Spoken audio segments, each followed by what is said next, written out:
why do so many women fall in love with a man's potential instead of his actual behavior? Now, some time ago, maybe a year or two back, a woman in a mutual circle shared how she stayed with a man for years based on who he might become. And a lot of women do this.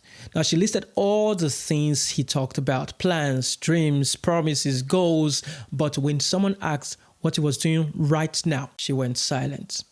Now, because the only thing growing was the list of excuses, she said softly, "I think I fell in love with the future, not the present." And everyone in the room knew she was right. And that's when the message became clear. Choose the man who shows proof, not the man who sells dreams. Ladies, too many of you are in relationships with a man's potential instead of his reality. You're dating the version of him he could be, not the version of him he is. Now, you're holding on to promises instead of patterns. You're investing in dreams instead of results. And here is the twist. Potential feels romantic, but it becomes a trap when there is no action to support it. Potential is hope. Proof is consistency. A man can talk about who he wants to become for years while giving you nothing today. And because women are natural builders, you start helping, fixing, supporting, pushing, doing everything except receiving. But hear me clearly.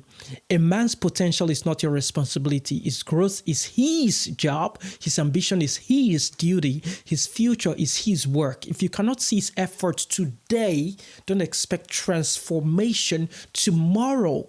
Some of you are dating wishful thinking. You're in love with who he might become. Meanwhile, he's very comfortable staying the same. You deserve a man with action, not promises, with direction, not excuses, with results, not sweet words. Stop falling in love with the blueprint. Wait for the building. Queens don't marry potential. Queens choose men with proof. So stop pouring love into a future he will never build.